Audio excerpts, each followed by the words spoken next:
Hi, it's another Thursday. I'm your host, Rex Sikes. Welcome to All Things Rex Worldwide.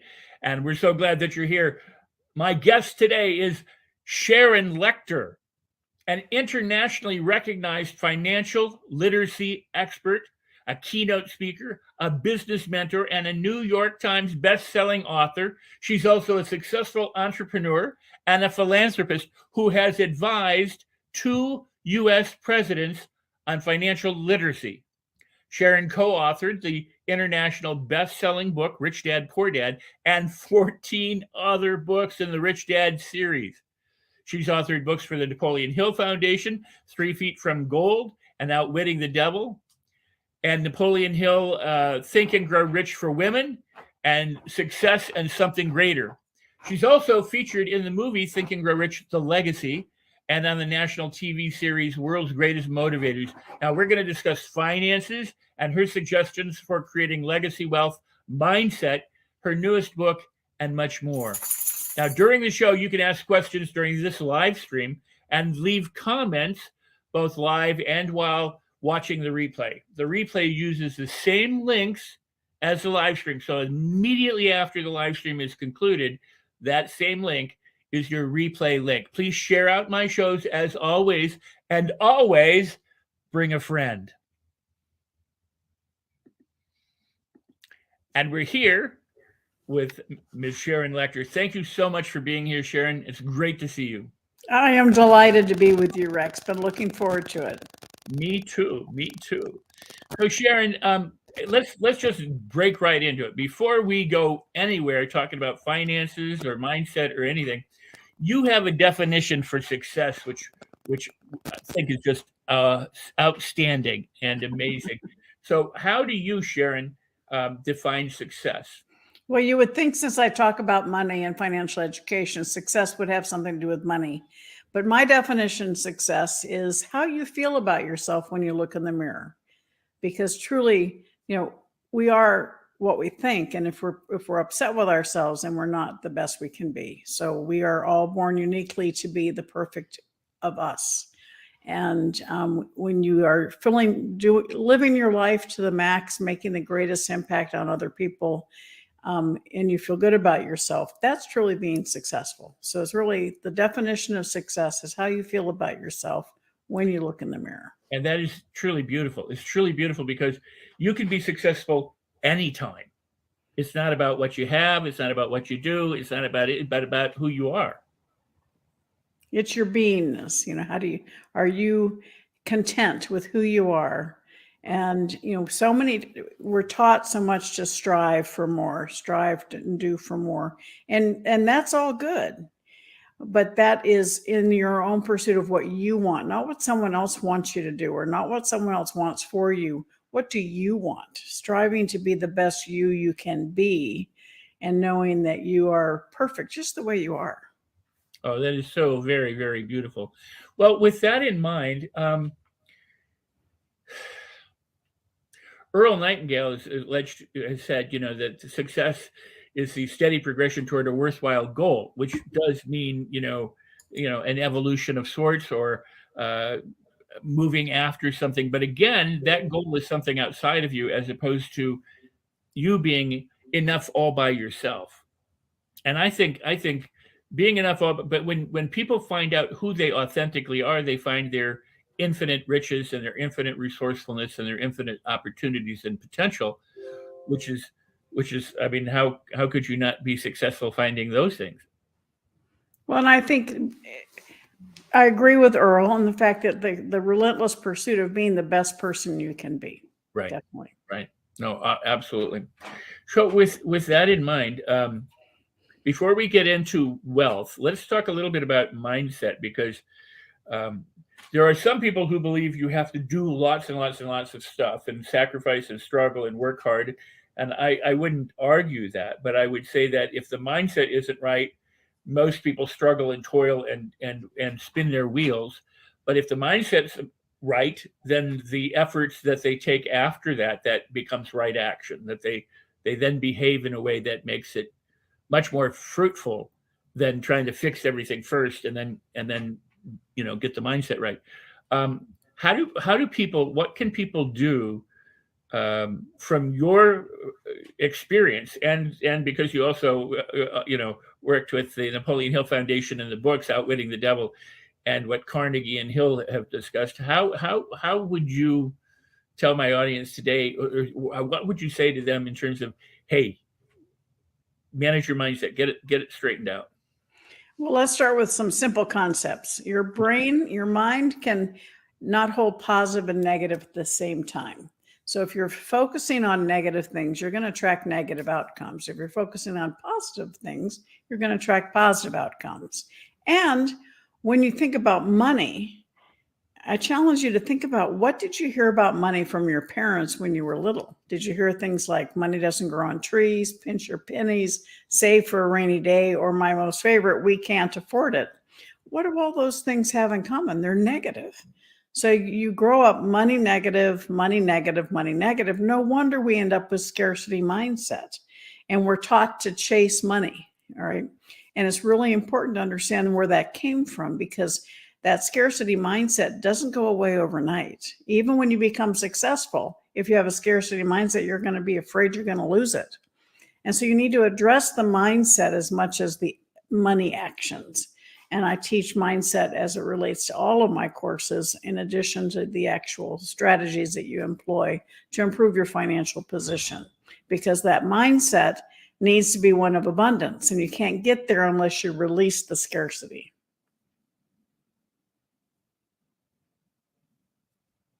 I think you're muted. So there are some people who, they're chasing a shiny object. They want success, or they want fame, or they want the house or the car or something like that. And they struggle and toil and they do all the stuff, and they get it. And I know that you've counseled people, I've counseled people, millionaires and billionaires, who they arrive and they're disappointed. It didn't turn out that the things that they wanted, or the pursuit that they spend a lifetime doing, was where they found true meaning. And I mean, I've sat in people's homes who go, I got all this stuff, but then I'm me at the end of the day. Yeah. And My dear friend Les Brown says you got to be hungry, right? And so when you think about being hungry, is hungry for money, or are you hungry for impact? Because if you're hungry for money, when you become successful, that hunger's gone. And then you say, well, is this all there is? When you hunger for impact, making a positive impact in the world. I had a father that would ask me every night, Sharon, have you added value to someone's life today? Wow. So my entire life has not been focused on money, but on impact. And when you're hungry for impact, that doesn't go away, because there's always more people out there needing to be impact. So ask yourself, what are you driving for? Do you want to create a legacy of positive impact on other people? Or do you want just money in the bank? Because when you get the money, there's this feeling of, okay, is this all there is? So.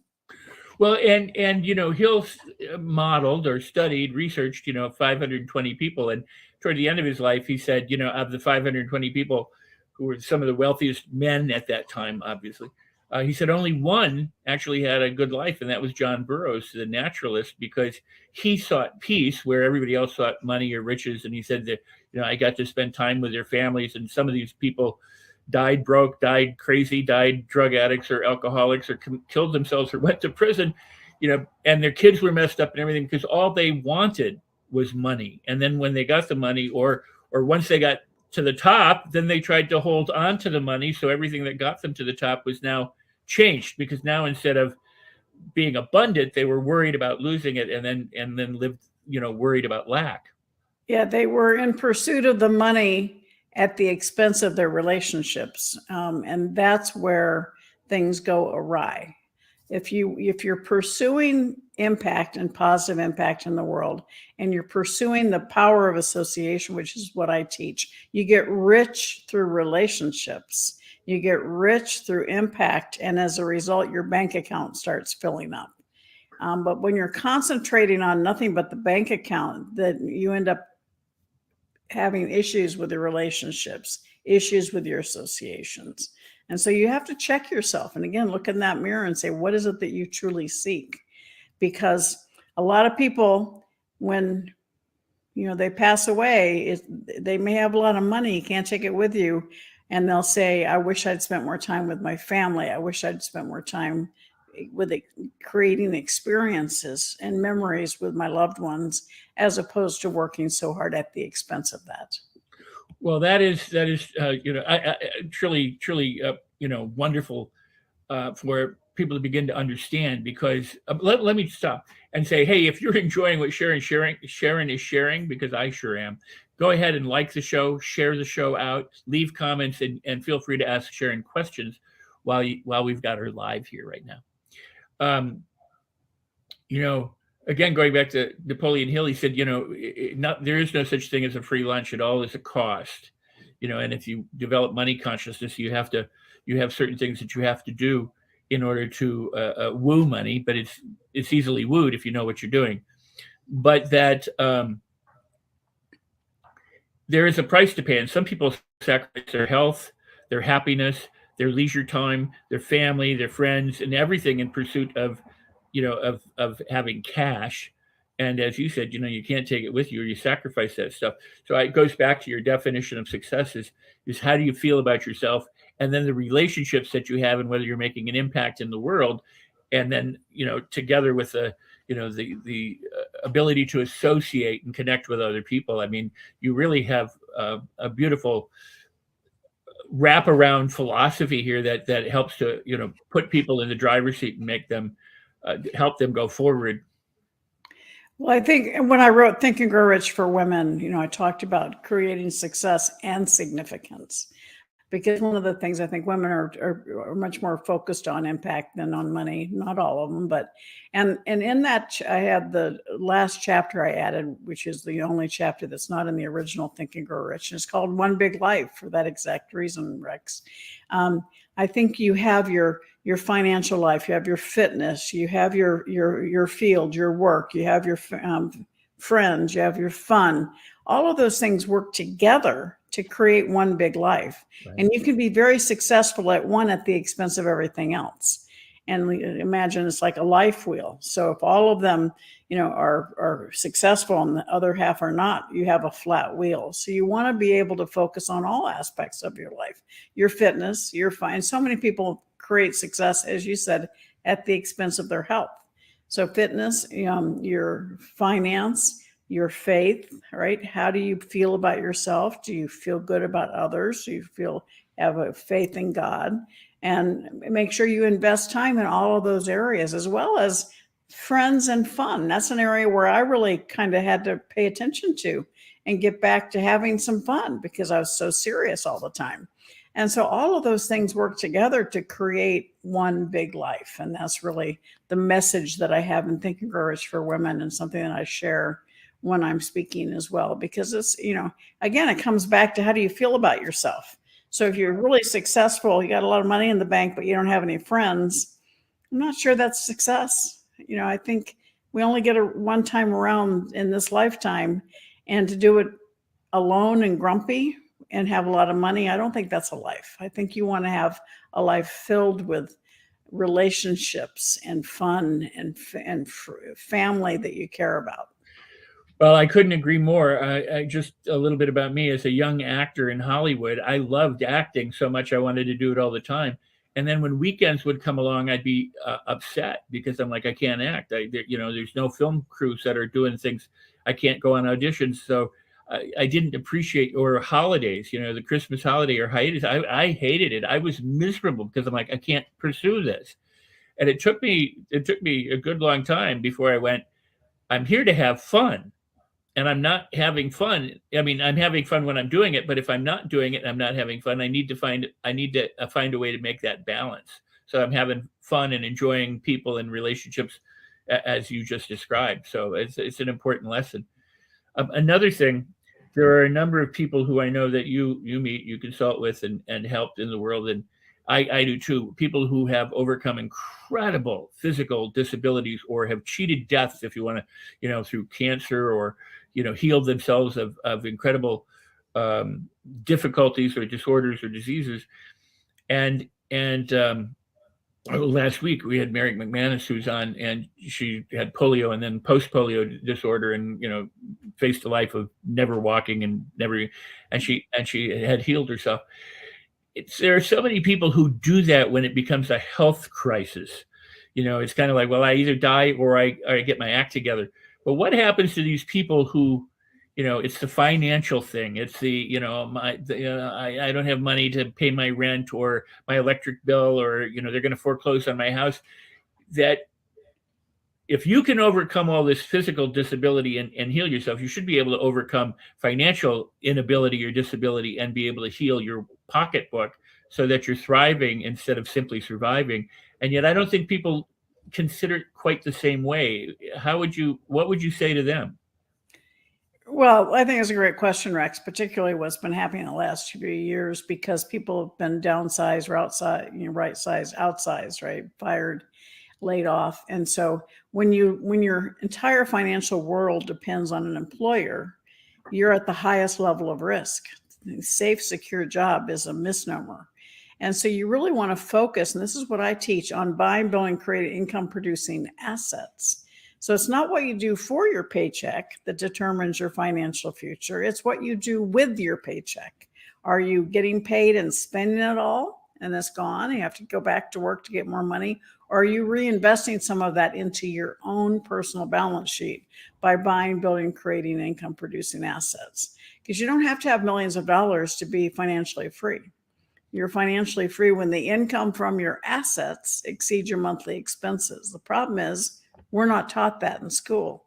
We're taught to exchange time for money to get a paycheck. And so that's all of my teachings is to get people to understand, let's focus on assets. And when you're just starting out, don't get yourself into a lot of bad debt because that holds you back so much. But if you are in bad debt, let's focus on how to get out of that so that you can start building a future through buying, building, creating assets. Whether you're young or in your 60s or 70s, it's never been easier to make money. But you have to focus on the type of money you're making. No, that's great. I mean, it's never been easier to make money, and yet there are a lot of young people out there right now who do have bad debt, and they don't know what to do, and they don't know how to make ends meet, and or they lost their job or whatever. And so, I know that you teach this, but could you share one or two, a couple of things that they might do? Or how do you save when you have no money to save? They go, my electric's going to be turned off, my rent is due, my car is broken down, I have all these, mounting, my cat needs to go to the vet, or whatever, and I've got all these expenses, and the money's just going out and out and out, and every dollar I get in. How do you tell them, well, save a certain amount, or what? Well, it starts by determining exactly where you are.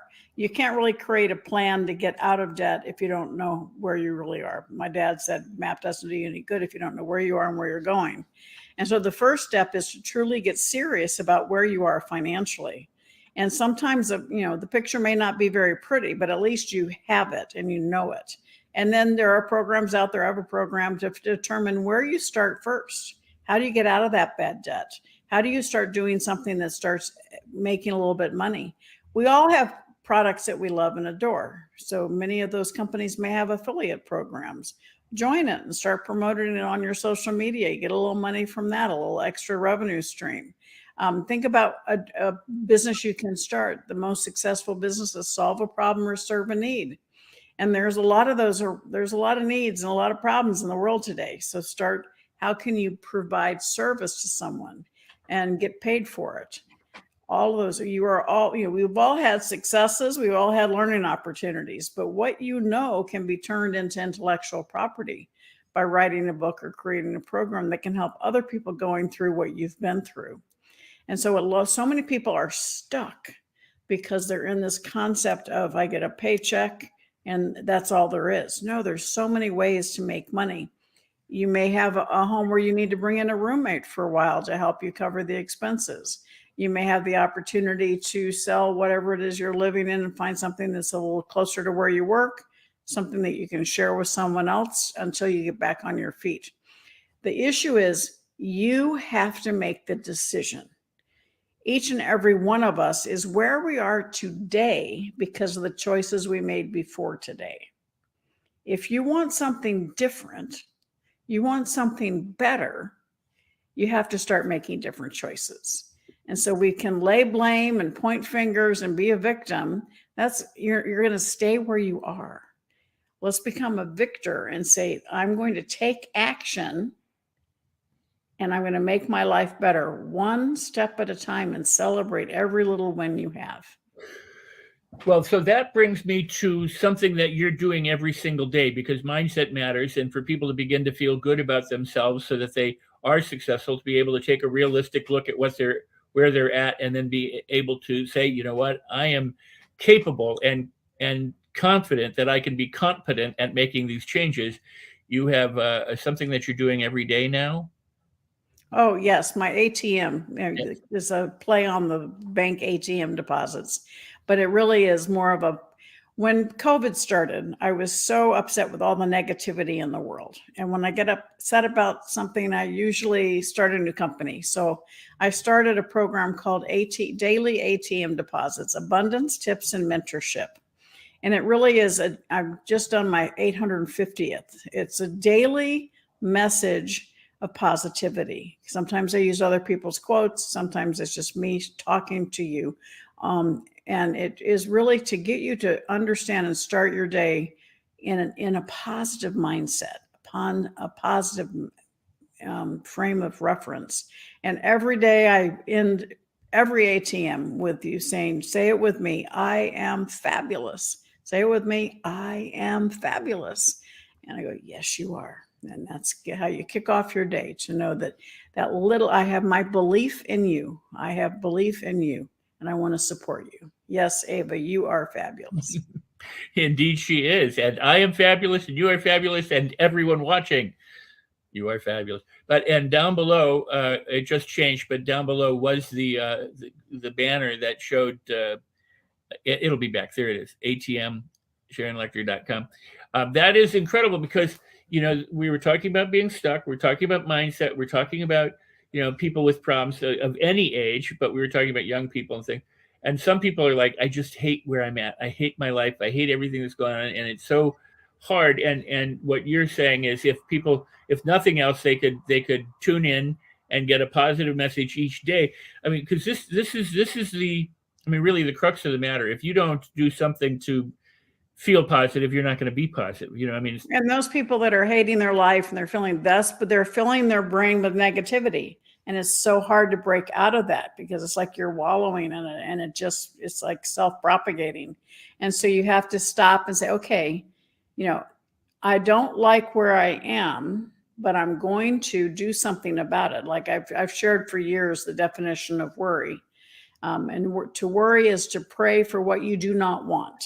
Now, I happen to be a champion worrier, but when I saw that definition, it really helped me so much in my own life. And I share it around the world, and I get people all the time reaching out to me, because it brings it home to you. Because we get into these worry storms, which is negative. We're worried about something happening. And so I say, when you get into one, stop and say, I'm not going to focus on what I don't want. I'm going to change my mindset and focus on what I do want.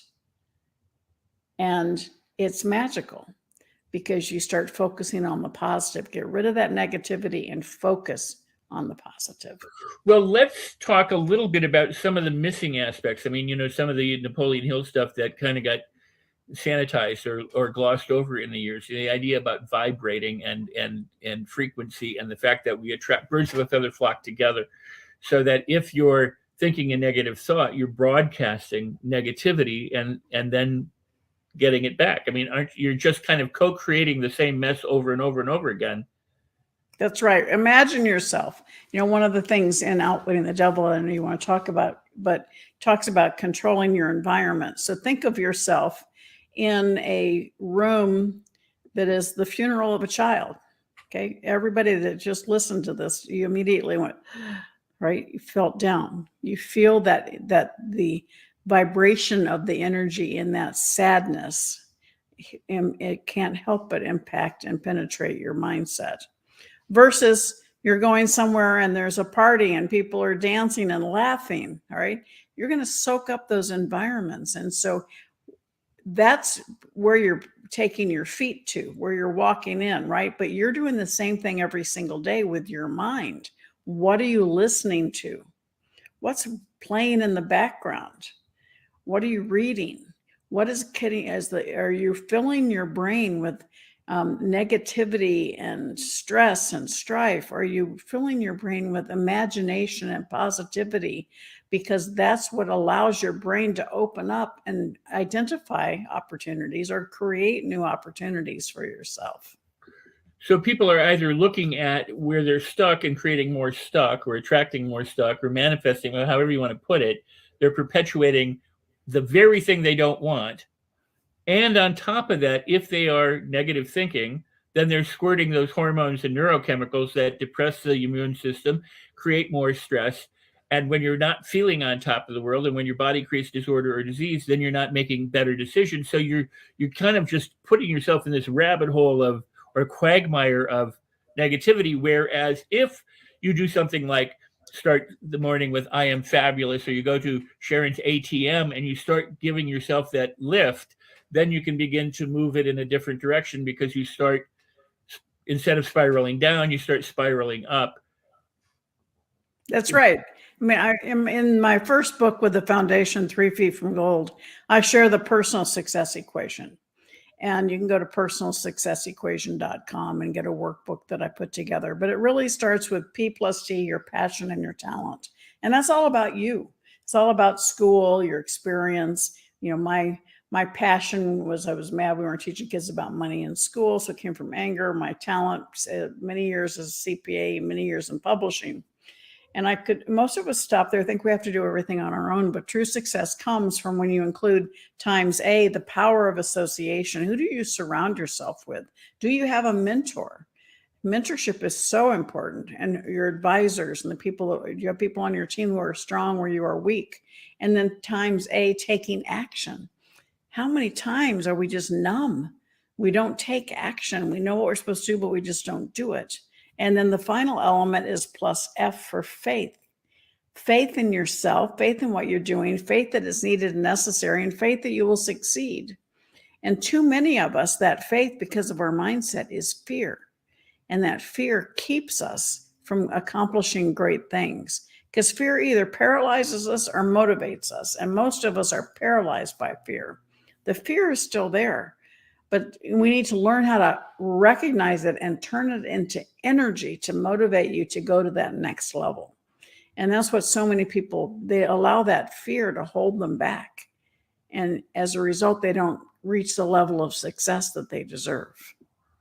Wow, that's truly poignant. I mean, it's powerful, and it's positive. It gives people something that they need to, or could, begin to address inside themselves to move themselves forward. There's a lot of people, you said, feel stuck, and when people feel stuck, they go, "Yeah, I know I should," as you mentioned, but I don't. I could, but I don't feel like it. They wallow instead of jump into it. Muhammad Ali said, a lot of days said, "I don't feel like training, but if I want to be the world champion boxer that he was destined to become, I need to get out there and train. So I'm not going to let my feelings stop me." And Henry Ford, one of my favorite quotes of Henry Ford was, "I never let what I cannot do prevent me from doing what I can." And so when it comes to this, because everybody talks about their feelings, and I'm all for feeling good, or but when you're not feeling good, how do you get to feel better, or change your mindset or change your feelings so that you take that action? I love that question. Because the first step you do is you pay attention to who you're hanging out with. Because if you're not feeling good about yourself, you're probably not hanging out with the right people. Because that power of association, I attribute every bit of my success to the power of association. The people around you, are they challenging you? Are they encouraging you, applauding you? Or are they pulling you back? Are they making you feel bad that you're trying to do something and they're not? So it's really important to understand what those influences are around you, because particularly the last few years, a lot of people have been stuck in neutral. And as I said earlier, the mindset about money, I can't afford it. Just think about the impact of that. It gets depressing. You want to turn off the lights and get under the covers. But instead, if you change your mindset from "I can't afford it" to "How can I afford it?" Do you feel the difference? Mm-hmm. That triggers that entrepreneurial spirit. It opens your mindset, and your subconscious goes to work finding innovative ways for you to accomplish your goals. So are you saying "I can't"? Or are you saying "How can I"? That's beautiful. Absolutely beautiful. We're going to come back and talk more. We got to take a little break for the Los Angeles Tribune, who makes it possible for us to have the show All Things Rex Worldwide and have guests like Sharon Lechter. And by the way, we have Sharon. If you want to get in touch with her, you'll see that banner. You'll also get the ATM again, and we'll be coming right back. So hang tight, and we'll be back in about 50 seconds or so.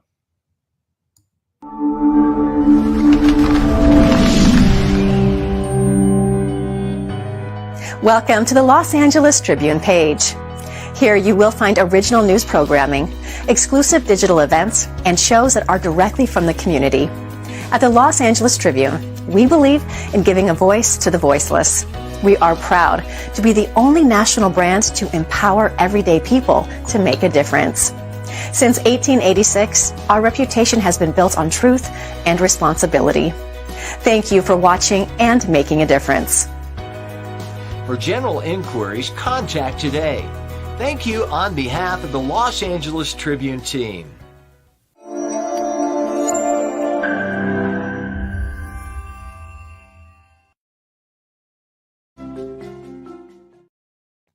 And we're back with Sharon Lechter and with you. And again, you can like the show, you can leave comments, you can ask questions, and please do share this out. You can leave comments during the replay. All of the live links become replay links as soon as the show's done broadcasting. And you can invite friends and share this with the people who are important to you. And I hope that you will, and I hope that you do. And I'm so glad that you're here watching live and in the replay. You know, you're why we do the show in the first place. So thank you. Sharon, this is really powerful and it's profound. And I know it's really helping people out there.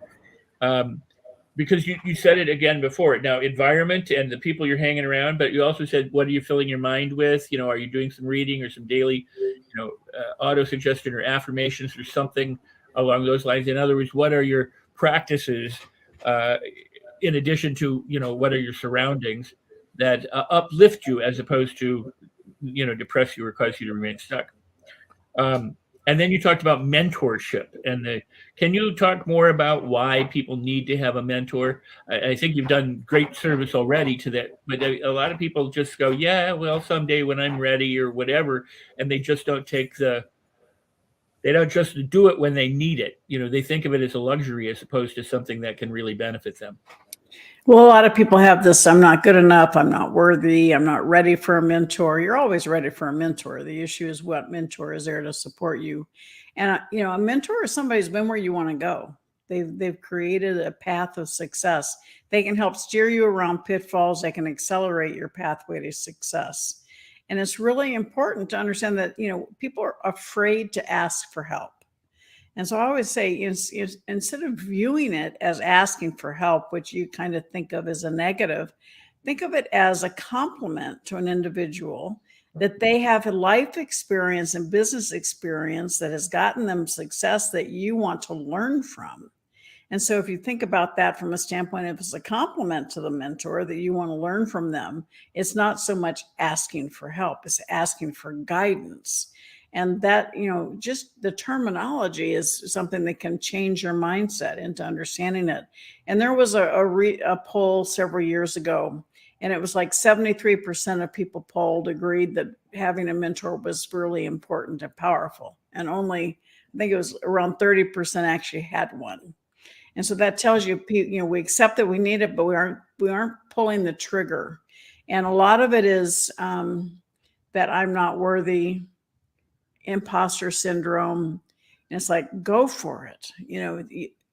Somebody you ask to mentor you, all they can do is say no. And it's a compliment to them. And so find that mentor that can help you get to where you want to go. Now, there's a difference between coaches and mentors, Rex. And so coaches are very important. They keep you accountable to a predetermined path or plan. I'm not a good coach. I'm a great mentor. A mentor is someone who has been where you want to go. They have a level of success that they can step into your world and customize the journey for you to get to where you deserve to be. Well, I think you just raised a really important point, and that is, who do you pay attention to, or who do you listen to, or who do you learn from? When you say a mentor is somebody where you want to go, don't you also feel it's important that they started where you start? I mean, in other words, if I go to somebody who inherited all their wealth, they have my experiences, and if I haven't inherited wealth, their experience and my experience are going to be very, very different in how we started out in life. But if I go to somebody who's not, who had nothing and then created their own wealth, wouldn't you say that's the person I should learn from? I mean, as opposed to, I mean, how do you, it's one thing to just pick a mentor. It's another thing to pick one that is a good fit for you. Well, you want somebody who's learned to create success in the environment that you want to be in. One of the things that drives me nuts, because so many people fall for it, you know, somebody is out there and they talk about being successful and how they ended up filing bankruptcy, and they made another success and they filed bankruptcy. I'm going, you know, do you really want to learn from somebody who, yeah, there are people who have to file bankruptcy and they get out of it. But if they've done it 2 or 3 times, they haven't learned the lesson. And so make sure you're paying attention to who you're learning from. Somebody who understands and has learned the power of success and reinvestment and the power of assets that keep on giving. They're the gift that keep on giving. And on top of that, if you're the person seeking a mentor, you need to be teachable. You need to, I mean, I know people, you know, having come from Hollywood, I know people who they take meetings with these big producers or directors or writers, and they say, oh, I like your screenplay, but if you would make these changes, you know, you might get some mileage with it. And then the person goes home and I say, did you make the changes? And they go, no. And I go, why not? And they have this whole litany of why they didn't do it. And I said, you do realize you just wasted this person's time, that when they look at you now, they know that you're not a person that's going to do what they say. So, and that's 98% of the people out there. They want the advice, but then they don't do anything with the advice that they get. So if you're really serious about changing your life, you have to put it into action. You have, you know, and if you've got a mentor worth being a mentee of, then you want to listen to them and do it. Ultimately, you have to listen to yourself, I suppose, but you want to be able to take the advice from them. I mean, for example, you've mentored or at least consulted presidents. I mean, that's pretty impressive. Well, you do. I think what you said is so right. My husband has a term because he's an intellectual property attorney. So he helps help people identify their intellectual property inventions and protect it. And his term is suspend disbelief. So a good mentor will suspend disbelief in anything and help somebody create the next level of success. But a mentee, the person seeking mentorship, also has to be open to the possibilities. You know, there have been clients, not too many, but there've been a couple that I had to basically say, you know, we can't work together anymore because they wouldn't listen. They were so channeled into one way of thinking that I didn't want to take their money because they weren't listening to the guidance that we were sharing. And so you have to be, again, coachable. You have to be teachable. You have to be open to the possibilities, but that comes from having respect for the mentor. All right. Some people, their ego is so big, they can't get past their own stuff to be able to seek that input from someone else. Wow. Well, and thank you for that, Kathy. But yeah, you know, the interesting thing is a lot of people know what they should do, know that they could do it, and then don't do it, and expect something to happen outside. The externals are going to change somehow, or suddenly there'll be this windfall, as opposed to I'm right now creating my reality, and my mindset either serves me to move forward or it serves to hold me back. I now have this person in front of me, like I have Sharon right here, you know, who's a mentor who knows what she's talking about, and I have the opportunity either to do what she says or not. And a reason why this is important to me is I was 18 years old. I met this mystic in Los Angeles, terrified the crap out of me. And he would say, Rex, here's what you should do. And I would go, okay. And then I would run away and hide. And I never thought he had, you know, pure motives or anything. I was always suspicious, always worried, always concerned, always thought I was being, and he was doing it all for free, I think, which is the other thing that made me really suspicious. Why are you taking this interest in me? I'm not paying you anything.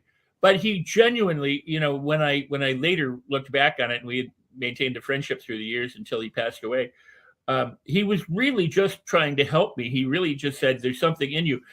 But I just did home, you know, I just didn't have the mindset of, yeah, I'm going to do this stuff. So I've been there. I've been on that side of going, thanks, but nah, and running away. So how Well, part of it is you have to be invested in the process. That's why a lot of people, when you get something for free, you don't value it. And so it's important, there can be unsolicited advice, which, I'm pretty good at, and I try not to be, but, or you can seek guidance. So opinions versus guidance. And you want, when I'm working with a client, a mentoring client, I will say, things like, have you thought of, or are you open to a new idea? Okay. Because sometimes they're not. And so I stop. But if they're open to a new idea, that is kind of a trigger to their mind to say, oh, let's listen. Right. And I'll say, have you thought of? Okay, let's listen. And so part of it is the communication. Is your mentor communicating to you at a point of respect, or are they dictating to you? That's a great point. And then there's because I was while you were speaking, I started to think a little bit.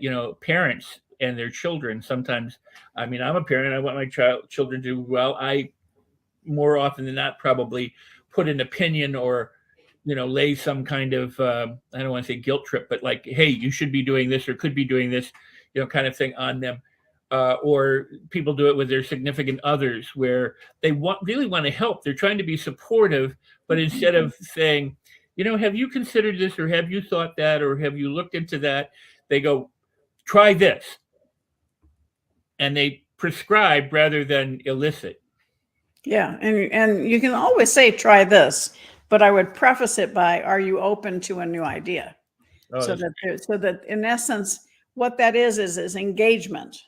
So by just asking that question, they become a participant in the discussion. So if you just say, have you tried this? That is dictation, you to them. But if you say, are you open to an idea? And they go, yes, all of a sudden it's a two-way conversation. Oh, that's wonderful. My company, my corporation is Idea Seminars. And so one of my favorite quotes of the world was, a mind stretched to a new idea can never go back to its original dimension, from Oliver Wendell Holmes. So just that question, are you open to a new idea? Are you open to an idea? I love it. I think that's very powerful. And for me, it's very, it makes it fits right in there. So, but that's a great way to approach the people who are important to us. That's wonderful. Well, and you talk about parenting. When I'm talking to parents, particularly of teenagers, I go, are you mentoring them or are you enabling them? Because so many times parents want their kids to have everything they didn't have, and they become enablers. And that means they're taking the power away from their children.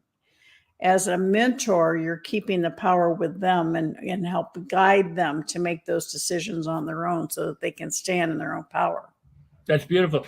Is there another a couple of tips or suggestions that you would give for doing that very thing to help empower them instead of enabling them? Yeah, again, check how you're speaking to them.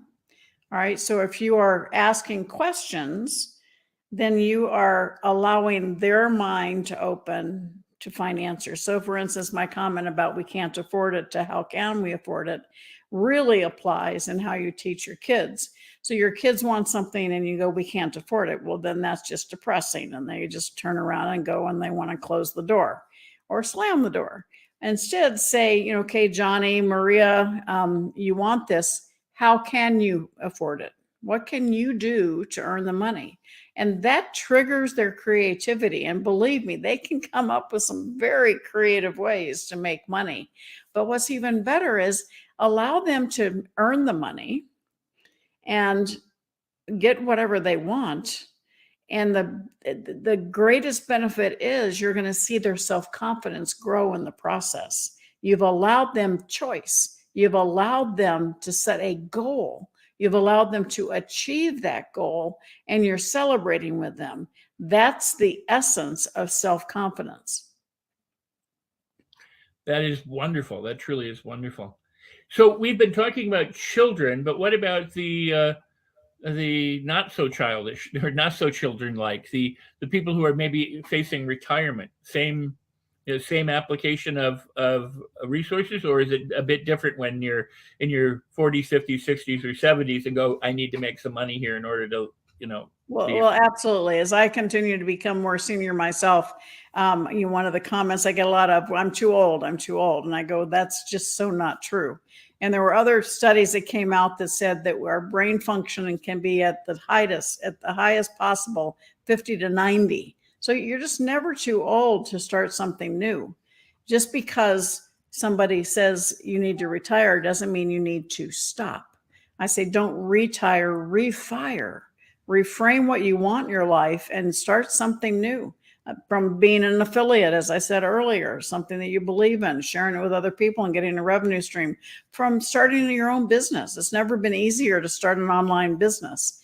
It's never too late to get started, but you always want to get started. Don't let it pass, not let another day pass. Well, that is, that is truly marvelous, truly productive suggestions that people can apply. And I think that's always, the point, is it something that's useful that you can apply? I also, if you go back to Napoleon Hill, he always said that, a lot of people don't make it until they're 40, 50, 60, 70 or beyond. And now with, advances in neuroscience, we have known that our brains don't really even mature until they're about 40. And then they continue. My favorite analogy is the brain is like a jungle. It's a living, thriving organism that continues to grow and flourish as long as you nurture it, and if you use it or lose it kind of thing. And we're still combating this idea that if you're older, you're heading more towards senility than you are toward, staying cogent and bright and sharp and alert and being able to do everything as if somehow we're helpless. And I do think that that's part of a societal myth that is, designed to pretty much keep us helpless and hopeless whenever they can. You're either too young, or you're too old, or you're too broke, or you're too this, or you're not the right political party, or the right religious, or the right color, or the right something. And all of those things really don't matter when your mindset is right and your heart is in the right place, as I think you would say, right? Well, I think, as well as control over your environment, Rex, it's also control over your time. Are you spending time and let it go by, or are you investing your time in being productive and creating a future? And I know this personally, because I've had this issue in the last few years where you look back and you think, okay, I'm well down the runway of my life. And you can look backwards and feel sadness for what you didn't do or what you didn't accomplish. But that doesn't help anybody. Right. That just holds you there. It stymies you. So instead of looking back, say, look at all the wisdom I've gained, all the experience I've had, the successes, the mistakes, the learning opportunities.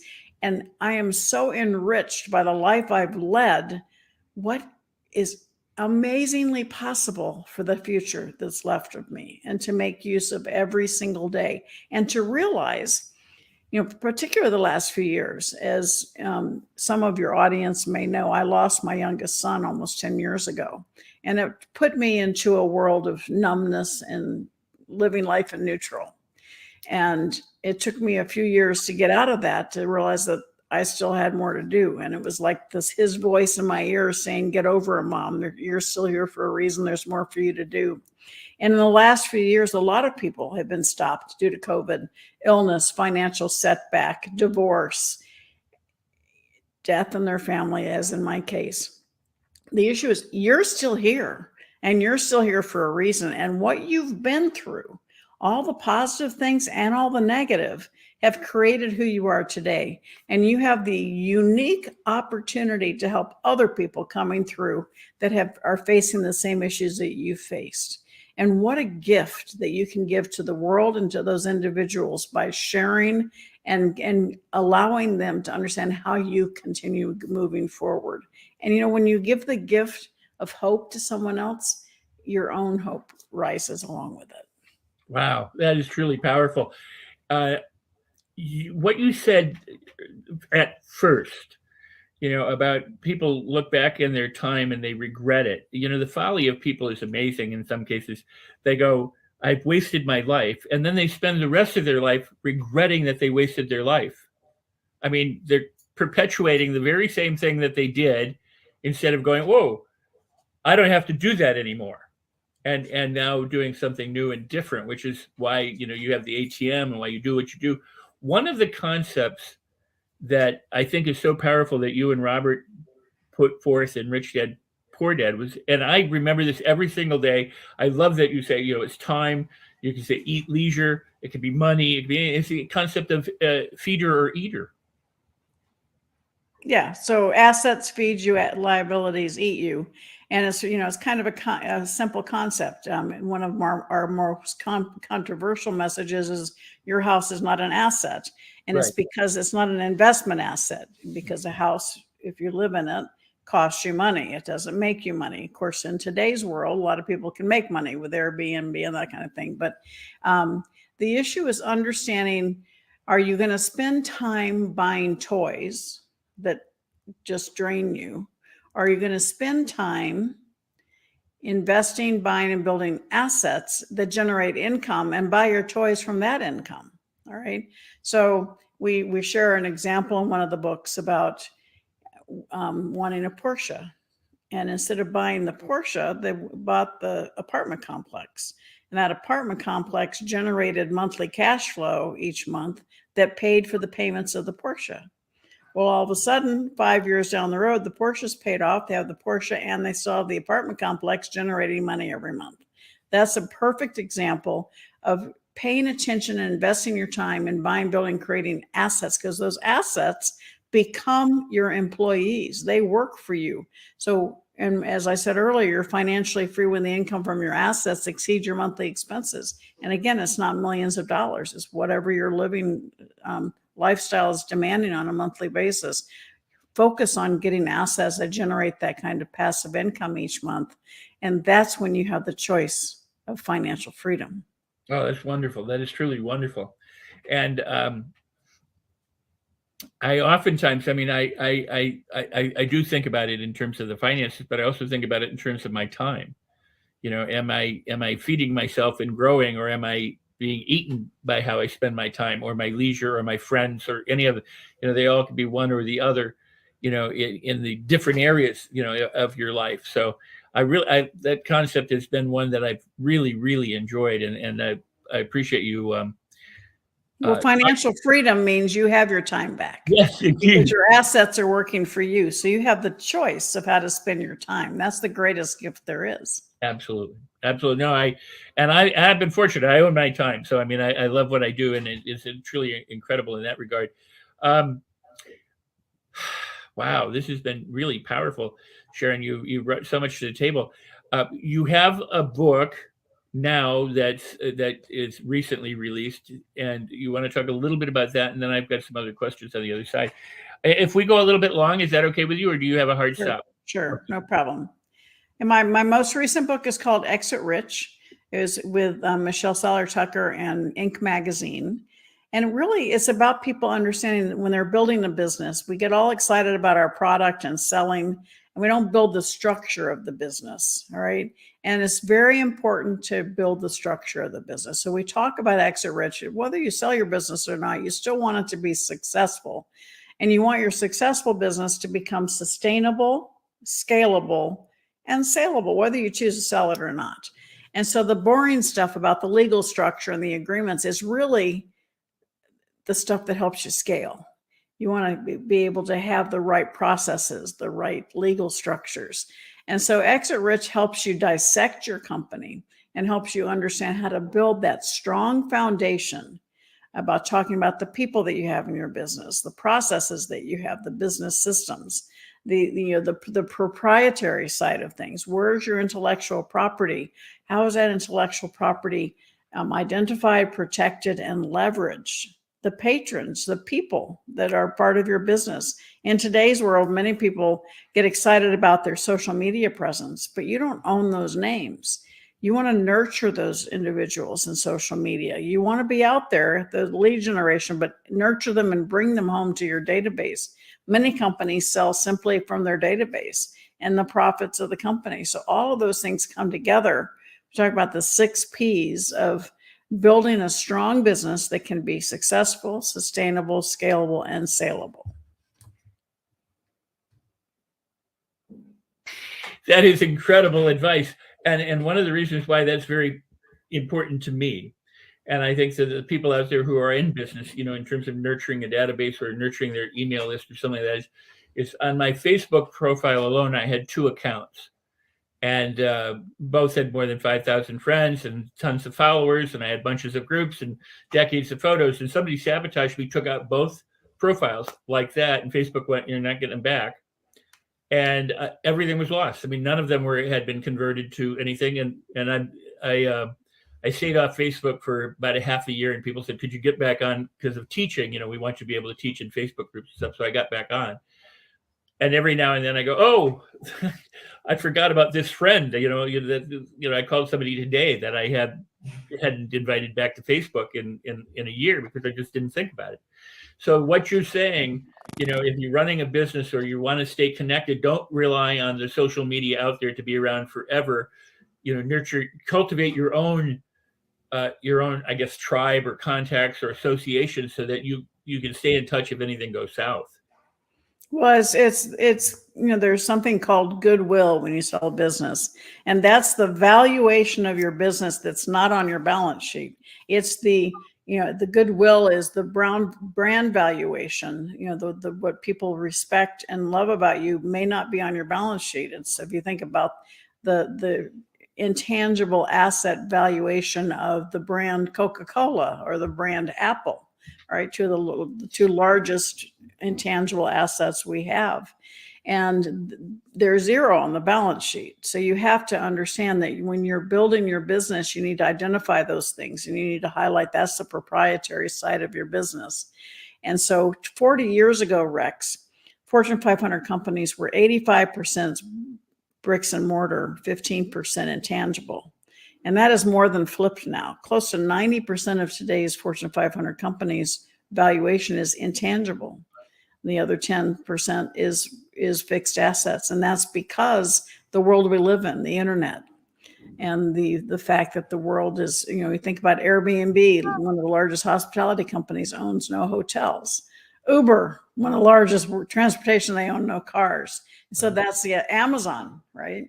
All of them, they have tremendous intangible asset valuation of the company. And so do you, every one of you in your company, you have intangible value and intellectual property. You just need to identify it, protect it, and leverage it. God, that's great. That is beautiful. A few more questions. One, what would you say is the main takeaway from 3 Feet from Gold when you wrote the book? Well, the biggest takeaway from 3 Feet from Gold was the personal success equation. I use it in every interview, every talk I give, because when I start working with a mentoring client, I start with that equation, because you have your passion and your talent, you have your associations, your action, and your faith. And usually when somebody's had success and they've plateaued, we go through this, and it's usually their power of association. They have not continued expanding their network. They haven't expanded their reach, and or the faith. They don't have the confidence. They don't have they feel like they've gotten to where they are and they don't know how to get to the next level. And that power of association and faith, they go hand in hand.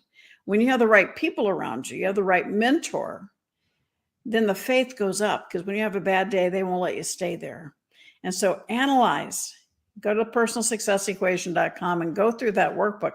Analyze your associations, analyze your passion and your talent too.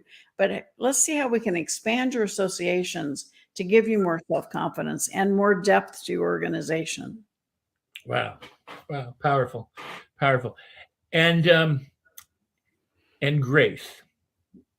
Would you like to talk about grace? Because we had a little bit of a conversation prior to the show, and I love that. That's so beautiful. Well, one of the things over the last few years, I've had, I've just been so blessed with so many friends and incredible people in my community. And there's a word that keeps coming back to me about living life with grace.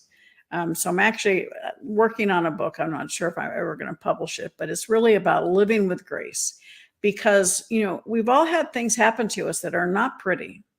And we have a choice. We can react with anger, or we can say, okay, that happened. What am I going to learn from it? And focus on doing good in the world. And it's something that, nobody wants to admit that they've had situations happen to them that made them angry, but we all have. And so living life with grace is understanding to keeping negativity out of your life, making choices to reduce negativity and increase positivity in your life. And I think right now the world could use a lot more grace. And people, and part of the lesson for me was learned in the way that I don't want anybody else to learn it. When we lost our son, everything changed in my world. Things that used to upset me, I'd lose sleep over, I'd get so tense and stressed out about, they don't bother me anymore. Because when you've had that level of grief in your life, you realize that we're all here for a very short amount of time. And are you going to spend your life in stress and sadness and grief? Or are you going to spend your life looking to how you can live a life with grace and add value to other people's world? Wow. You embody so much of one of your own principles, but also what you've learned from all the different things that you've done and from what you've applied in your own life and from life experiences. I mean, it's truly an unprecedented opportunity to be able to discuss this with you here. And want to keep doing it again and again and go on for hours and hours. But it is truly, I think, so important for people to those who are watching now live and in the replay to understand that you can have it all. You can have that big life, right? And that is your mission. And when we think about, like, Napoleon Hill, he'd say, go the extra mile and add value to other people, and and understand that where you put your attention is an investment in yourself or in your future, and and I just really, I want to give you one, I want to come back to the ATM, but I also want to give you the last word to say whatever you would like to say that's on your heart, to the audience, to the people who are listening and watching right now, because this is truly valuable and very, very powerful. So thank you, Sharon. Well, thank you, Rex. And I just want to applaud you for putting this show on. And I know Ava was in the background. Thank her for her support. Yeah. When you say you really truly can have it all, first you have to start by defining what is all. Okay. What's your definition of all, not somebody else's. Okay. You can have it all if you define what that is. All right. It's your choice to be grateful and treasure what's in your life. It's also your choice to be unhappy and to want more and to be envious. It's been several months, but the old me finally learned what FOMO means when on text and on social media, fear of missing out. And somebody came along and they posted JOMO, joy of missing out. And I thought, we need more of that, right? Define what's all for you. Define what you want in your life and make it happen, right? There are so many avenues I could have gone in my life. And if I focus on the avenues I did not take, then I'm being negative. Often people ask me, what would you say to a 16-year-old Sharon or 21 Sharon? And I get asked that question a lot. And my answer is, I probably say, don't stop. But most importantly, I go, I don't want to focus on that, because if I hadn't had all my successes and all my mistakes and learning opportunities, I wouldn't be who I am today. And I have a 42-year marriage. I have beautiful children, beautiful grandchildren. Yes, I'd probably like to go back and not lose a child. But focus on you today. Focus on what God has given you. Focus and be grateful for what you have. Don't focus on what you don't have. And know that you have a choice every single day on how you focus in the first 5 seconds of the day, like Mel Robbins, but with my ATMs, focus on positivity, and it stays with you all day. Focus on adding value to other people's world. Focus on relationships. You know, my husband and I, first thing every single morning, give each other a giant hug. You know, focus on adding value to your life by adding value to other people's lives. And your life will be enriched and you will have it all. Wow, that is outstanding. And I said I'm giving you the last word. Now I'm talking.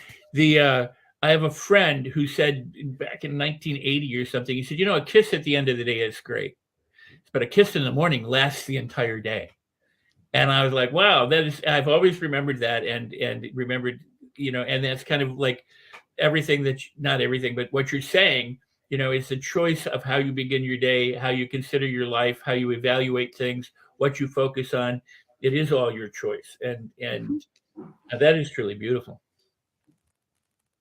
Well, thank you. And I think, you know, we all, as I'll repeat this, I said this earlier, don't be hard on yourself. You know, we are all where we are because of the choices we made before today, but you can't make a different choice because you're here. So let it go. And if you want something different, start making different choices today. And all of us are here to support you. Rex is here to support you. Los Angeles Tribune is here to support you. Sharon Lechter is here to support you. You're not alone. And so allow us to support you in creating the next best chapter of your life. Oh, that is beautiful. So be sure to reach out to Sharon. We'll put that on the crawl below so that they can see you at SharonLechter.com, and then also the ATMs. We want to make sure that people have access to that. There we go. There's Connect with Sharon at SharonLechter.com. Do that. And the ATM, you will get that one coming up. And then we want to go back and get the workbook that you had. So follow Sharon's daily abundance tips and mentoring at ATM at SharonLechter.com. And there we go. And visit the successequation.com. Personalsuccessequation.com. Yep. And if you missed it, you can watch it in the replay because it will be there. And we thank you for watching. Please do go ahead and continue to leave comments in the replay. Thank you for watching so very much, for your comments, for everything, for being here, and for sharing out the show. Because, you know, I can't share it to everybody, but you certainly can help. And you do. And I appreciate that so much. Sharon, this has been marvelous. I'd love to do it again when you're available. It's great. You know, we've gotten to share platforms. We recently were in the Neuroscience Summit with the Tribune together and talking for a little bit and different things. So I can't tell you how much I enjoy you and your offerings and all the things that you've done in the world. So thank you so much for being here and being on All Things Rex Worldwide,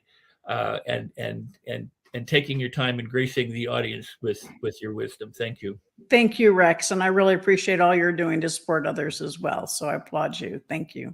Thank you. So kind. I'll be back in just a moment. So I hope you enjoyed the show, and I hope you continue to share it out, like it, leave comments, and all that sort of thing. And we're on YouTube, LinkedIn, Facebook, Twitch, Twitter, Periscope, Roku, and wherever else we are. So please go ahead and take that. Visit me at rexsikes.com.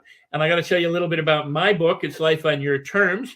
If you go and get the book from Amazon, there's a little website right there, rexsikes.com/book. It'll give you all the instructions for what you need to do. Go and order the book, get the hardcover or the softcover book, and I will gift you a bonus training valued at $497 called The Mastery Loop. It's on how you master your mindset, your emotions, your speech, your self-talk, your behaviors, so that you can skyrocket the results that you get, whether that's your relationships, your finances, your own personal happiness quotient, or success. So go ahead and get Life on Your Terms. It's a powerful book. It's broken down into tiny little bite-sized steps that you can apply and transform your life. And I promise you, you'll enjoy the book. So many people have, and so many people are. And as I always say, in closing out the show, I go, if you consider something a problem, it'll be a problem. If you consider something a blessing, it is a blessing. So with that, celebrate it all. Celebrate everything. I'll see you the next time. Thank you for being here.